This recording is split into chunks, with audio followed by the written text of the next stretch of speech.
local program president, the man who convinced me to do this job, Scott Adams. As Scott approaches the podium to introduce today's panel, could you give the Fake Head table a round of applause?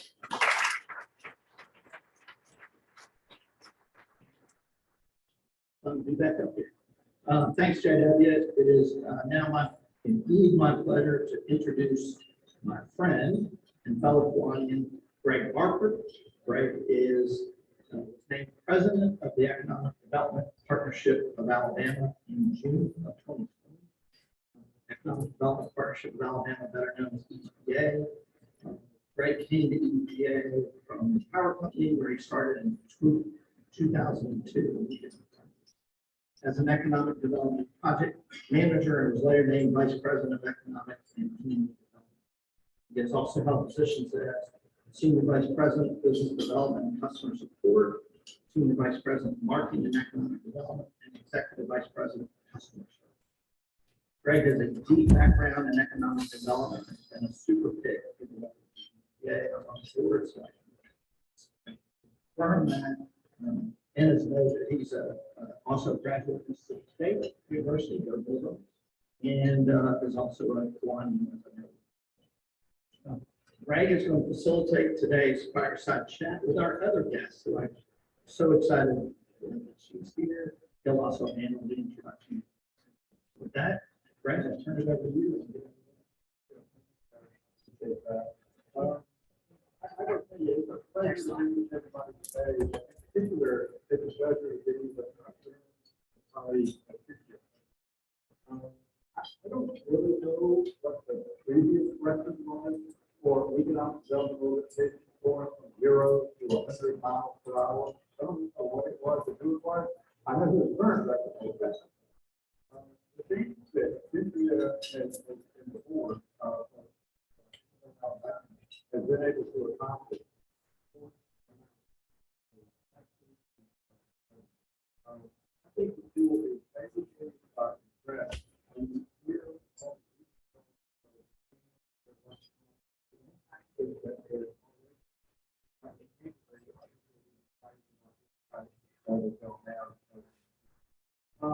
Before we really get into Alabama, Cynthia, why don't you introduce yourself and let everybody know what was your journey to get to? I appreciate that. Thank you all for having me today. Very excited to be here with you. I'm more excited about Innovate Alabama. But certainly collective effort and important. I am from Montgomery, Alabama, so I am an Alabama native. I attended Alabama University in Montgomery, Alabama, so other Bulldogs, best Bulldogs.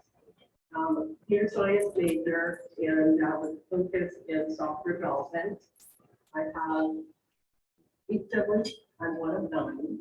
No, there's in Alabama and people on college in the state. And education was really important to us growing up. Forced by our parents, we didn't really have the choice of going to competitive college, where we were going. So for me, my journey started after graduation from a career professional perspective. I spent about 18 years working for the federal government, supporting the Navy and the Air Force government civilian. Focused on software engineering for the most part, but did spend quite a bit of time on cybersecurity at the time and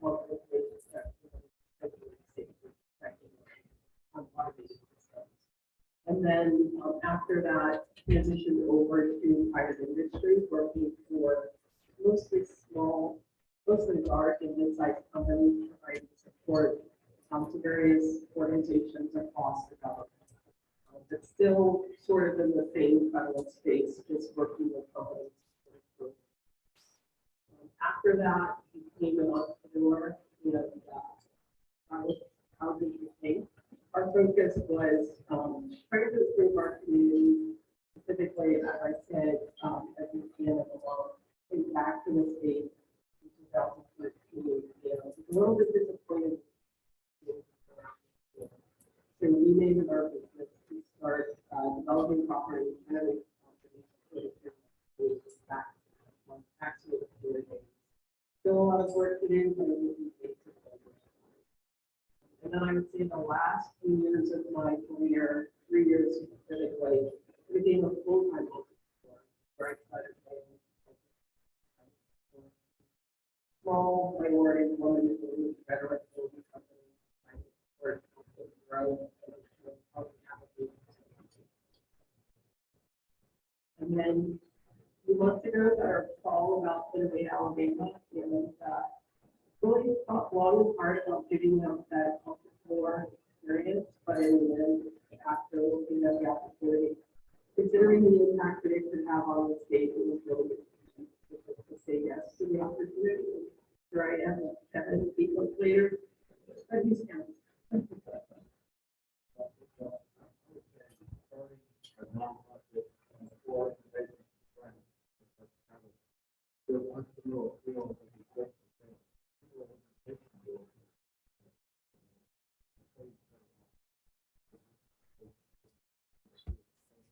So,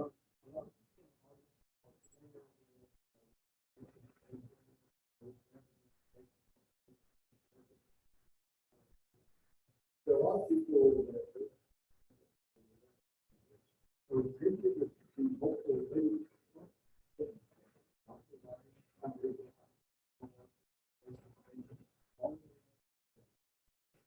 I have my fact that this is a running town. You guys can let me know. Starting in 2020, Governor AI established a mission to research the feasibility of Alabama becoming technology. And I think in terms of that research, some validation, I think is what we all need, that all the enrollment competition to establish itself. And so lots of work done, bringing partnering with the right institution. Just take a look at small businesses, what we were doing with the state, collaborating with them, making sure that we understood what their desires would be and how they would do this, and then taking that and making sure we look at forward looking.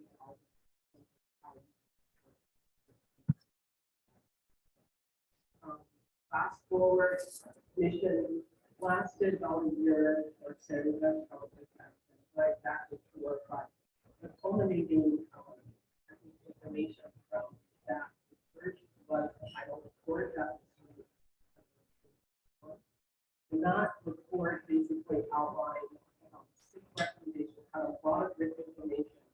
I would narrow it down to about 6 recommendations they have asked us to implement these changes. So we're focused on how I'm gonna use the new which is fairly new, but talent development, capital, making sure not just the financial resources, but also assets when it comes to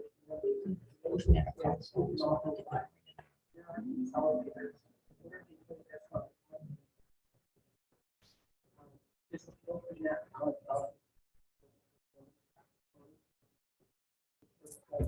workforce, well, reskilling,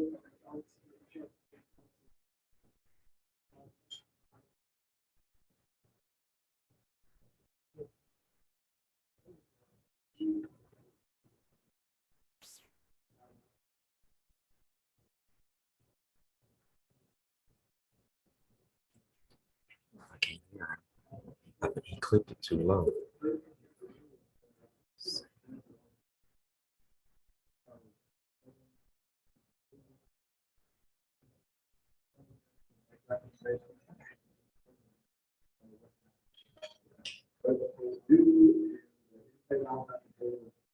Take those recommendations.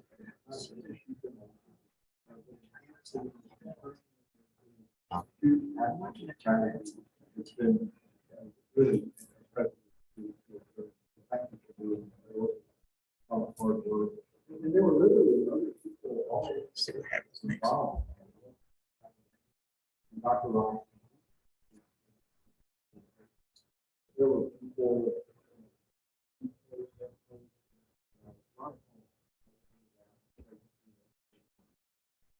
So today you have Innovate Alabama. What's your? So our sector, they work accomplished. We do have maybe it's like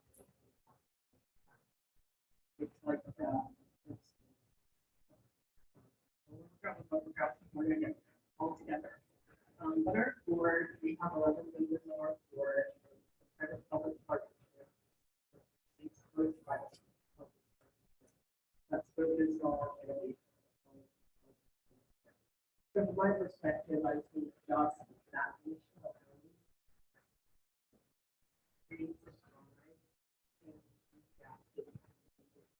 and something that's really good.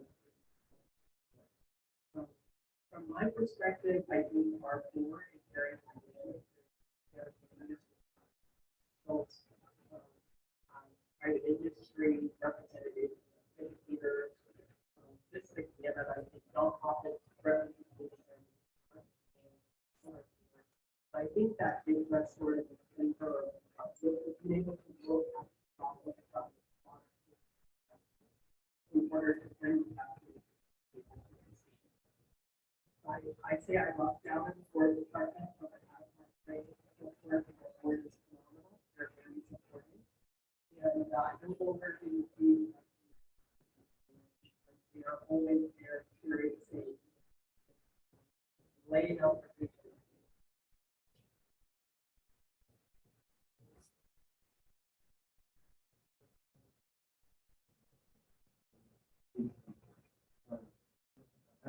The other legislators,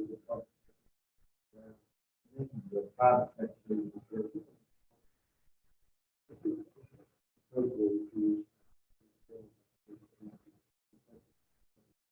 you know, as you think about structure of people, there, I know you have a lot of partnerships.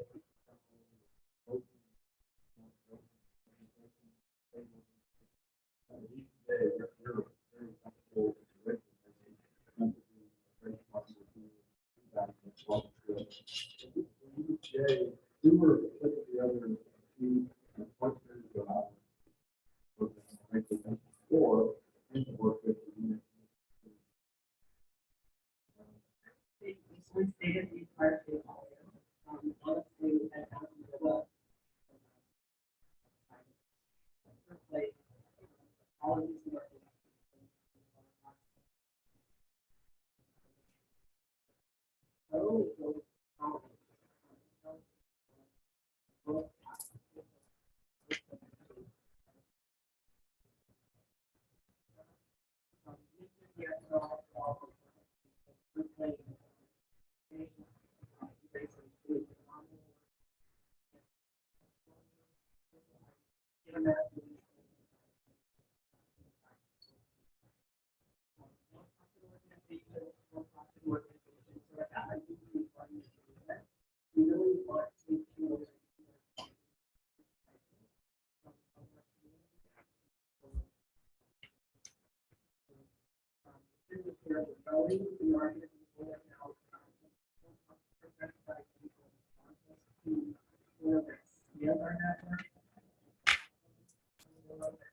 But I think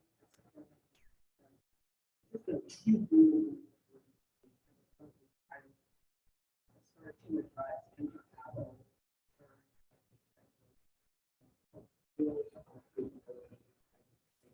we'll be working in various phases. As we roll out these programs, so I think from that perspective, open for It's ringing. Ringing.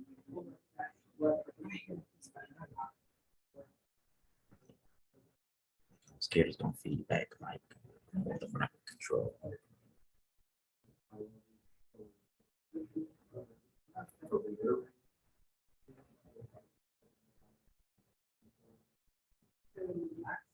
access to capital. It's probably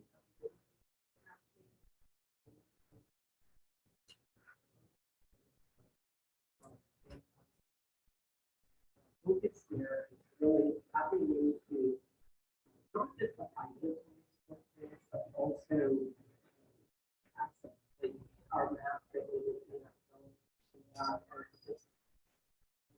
And, you know, if I want to bring a business to the state, if I want to understand codes and something,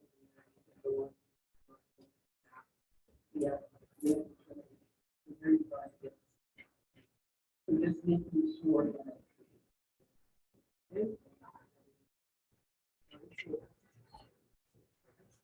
And then again, how it's actually. We are seeing this in a couple of programs we talked about. Alabama. And I have applied for a attending of also shows again. Over the weekend, they feel very impressed by the young talent. One of them is very excited about their excitement in terms of this program. And that program really keeps them out of the university environment. When you go into school, the primary focus is in the city that you're in, or outside of that, to understand what else is possible. So Miller encourages them that gets the students out of that environment and showcases the community across the city, so that when they are to the point where it's time to make that career decision about somewhere else, they have a good experience. Another partnership that we have as an HBCU grad, this one is really, really important because I started with Innovate Alabama, probably some part of the platform. But I understand the importance of the opportunities and have opportunities because we have so many issues. The important tapping into that talent because they are a resource that I think we haven't really tapped into before. So from an HBCU perspective, we are teamed with the Alabama Collective, and we are going out to youth students to provide them exposure to STEM careers, help them understand what opportunities are there, development. So all of those things we bring into those students. And again, I think the initial step is focused on engagement, showing them to be part of working on internships and that nature. We've actually visited 4 universities that we have in Workout. So in August, we'll start visiting community development. But one note on that, like we do have one of the universities already asking for a second visit, which we really didn't anticipate. But we'll have to see how that program will out. Not programming to more focus on some of the things that needed. And I then the final program we just got approved after last week. Converging Scholar program that sort of complements the other 2 programs that really gives our college students that entrepreneur experience while they're in. So the honor is focused around the honor student, where the honor student has the opportunity to take ideas, all the ideas that they have. And then they get to build their execution team with students from other schools. And together they explore whatever their idea is. And then at the end of that process, they actually do a pitch. Accelerators, they actually do a pitch to sell their opportunity.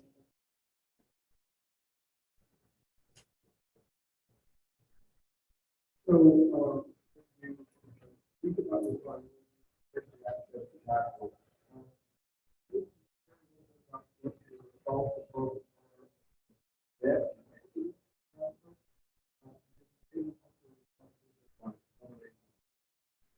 So, in terms of access to capital, 4 primary programs. First one is really the supplemental grant program, which is based on, if you're familiar with our Congress Center program. It's based on a federally funded program that provides grant funding for adults. So for us, that was sort of loading through those solutions and technology processes already been established and embedded. So it gives us a fairly safe place to sort of get our feet wet in search market. So we provide supplemental funding to be able to do that. So they have to submit their existing civil service federal organization, and then we match funds for that up to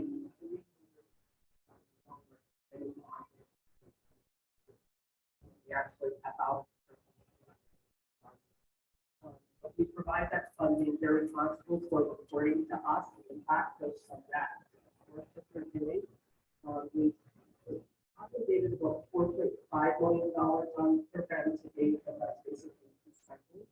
We just closed our 3rd cycle. So really, really soon. And again, our plan is to do around $5 million to that. And I'm having 2 events that are doing around February timeframe.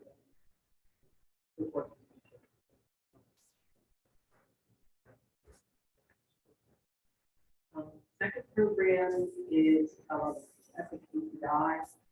Good at this one. It's definitely front of mind for everyone. So that's a program that's federally funded. Alabama's share of that program is about $90 million. Unfortunately, we are a little bit late in getting our application in. We got to pay our application in. We have to price rate just yesterday. Yeah.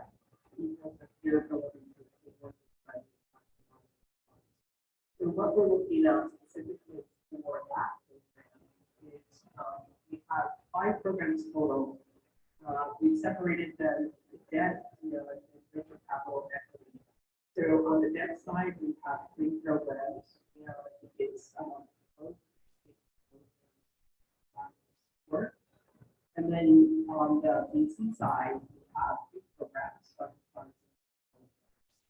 And those programs have been, let me tell you the dollar amount, around $70 million on the debt side, and then $25 million for the venture capital side. And that's just really based on our, I mean, it's a majority of our ecosystem. And one of the things that's really important is that we allocate the funds in a way that we realistically execute them. So that's why we're because in order for us to draw down, basically what Treasury will do is allocate that money to 5 sponsors. So for us, around 30. Once we get that first one, we have to burn down about 80% before they do it. So what we wanted to do was make sure that in our annual plan, we get to this sponsor.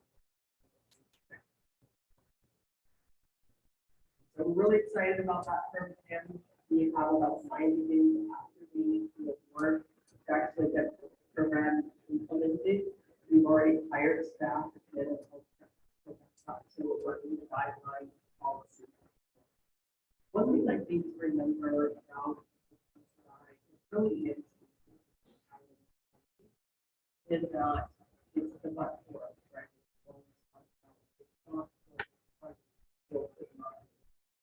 But I think there is a little bit of things about that. This is not a start, but a process. Right? But at least what Treasury is finding so far is that this process is successful. We want to stay with that approach.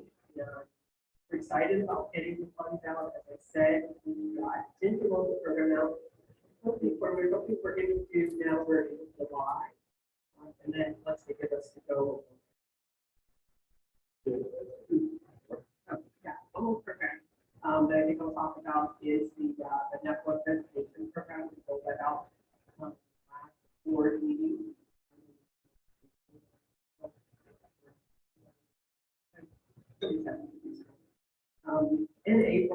rolled out that program, and that program is really designed to get more organizations involved in trying to create our innovation. So organizations are able to come in for a destination, communities, nonprofits, and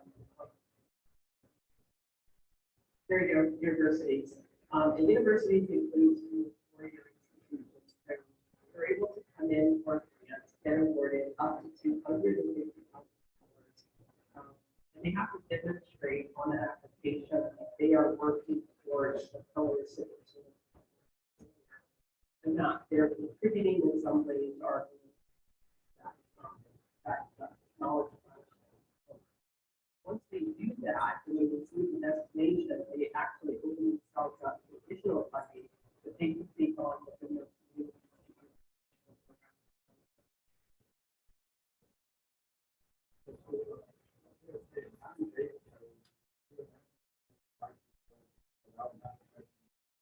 So the SSPCI program is,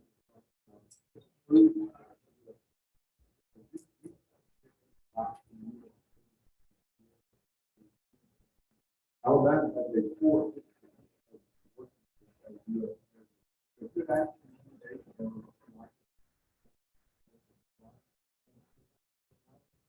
Yeah, so the work that you. Work that part of it because additional treasure. But thank you. Enfield County. Thank you about the fact that we'll have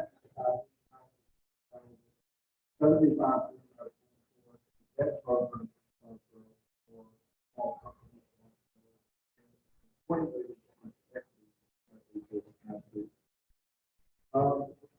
So we didn't talk about settings, socially and economically.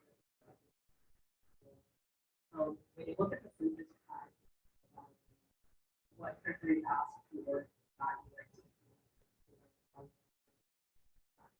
for us, it's about +%. So as we execute this program,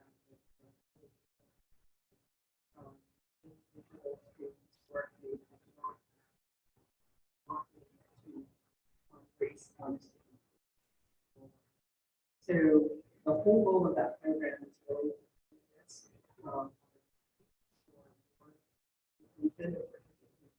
So these funds will basically hopefully incentivize vendors, investors.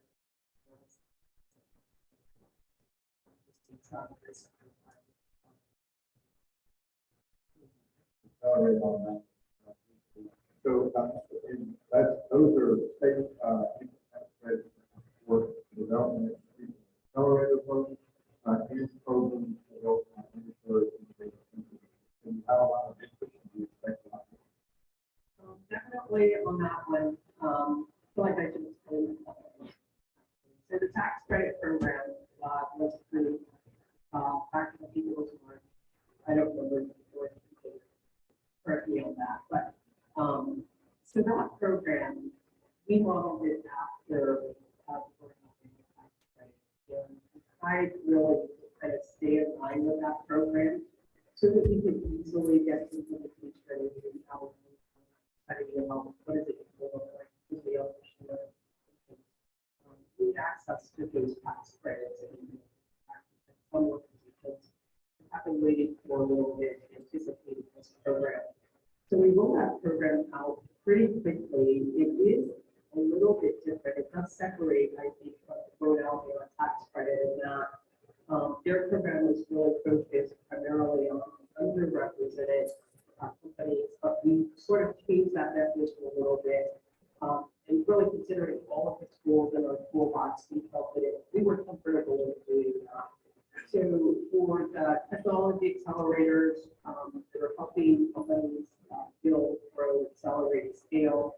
That's one category in terms of our program, and then the other one for innovative companies. Still having the flavor of underrepresented, but more focused on technology companies and innovative companies that are research, high tech and those types. We talked about talent allocation. The proposal that is really driven by the steps of having a regional government business.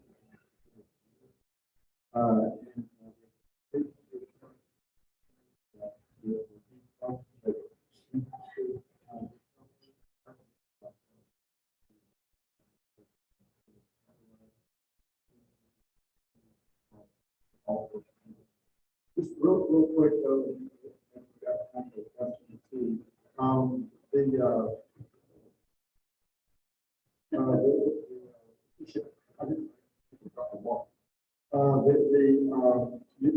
We talked about talent a little bit. I know that you're really putting some energy and focus on outdoor. Do some synergy between those two, and what do you expect from the outdoor recreation?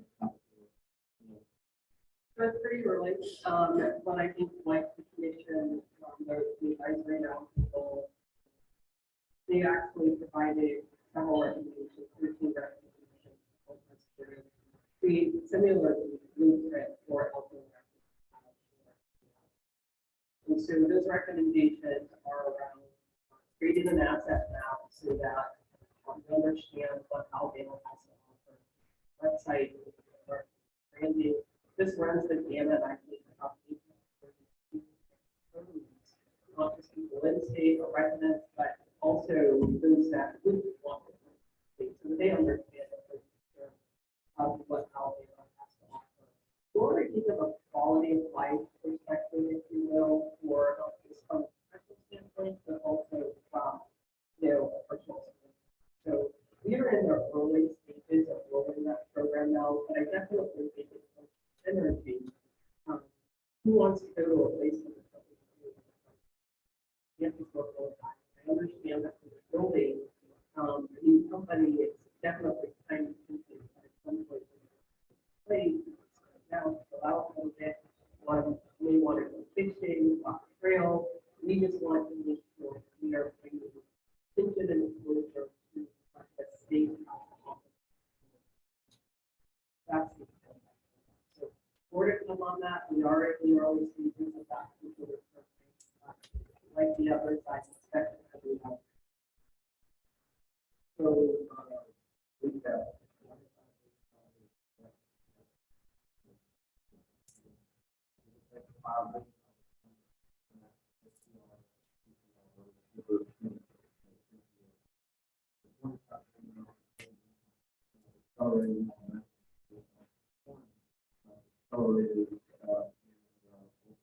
Other programs to help with that's interesting.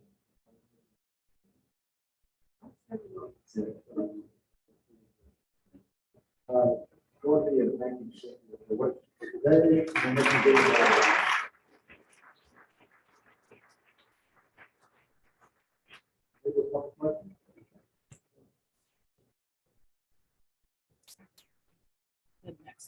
Next.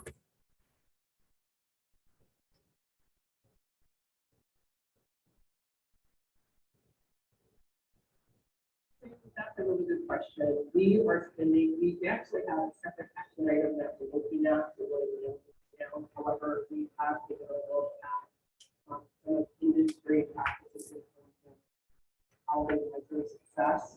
And I think for us, we're looking at numbers of startups that we actually work within the state. We're looking at number of jobs that are created or retained in the state. How many patents might come from the civil service grant award, how we're moving forward. We're looking at how many commercialization products that we've created.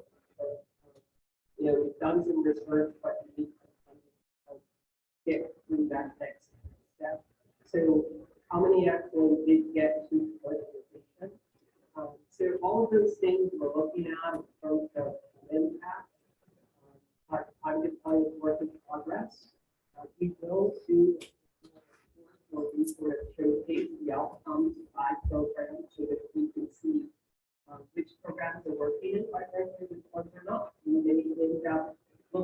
some other mechanism to do the supplemental grant program. But we are trying to stay front of mind. And we do have more organization that's helping.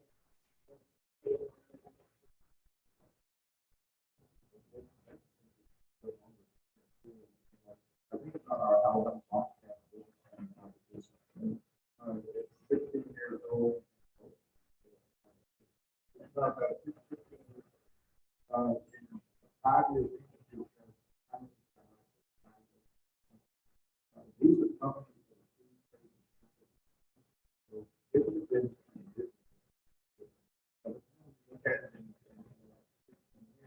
about 68%.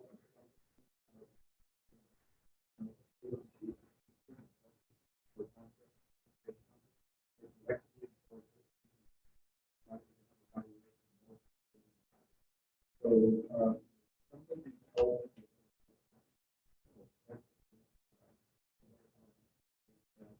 they can try.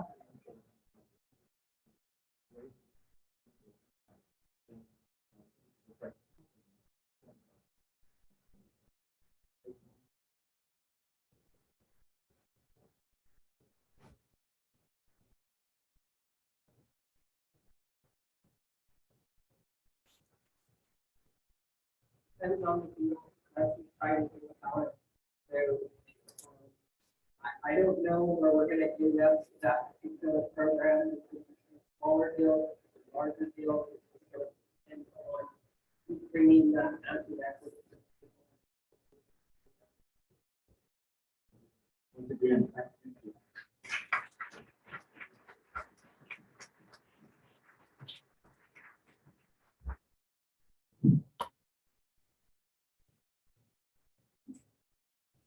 Thank you, Cynthia and Greg. It's a lot of work and it's very complicated. And to explain it so thoroughly in such a short amount of time, I really appreciate it. And appreciate your time today. We are making a donation in your honor to First Light. Please join us for our next meeting, Tuesday, August 1st, for an amazing opportunity to hear from Speaker Winston Moore, the head of global marketing for Amazon, as he shares an encouraging and inspiring message of why not, demonstrating the art of the possible. Have a great week. The meeting is adjourned.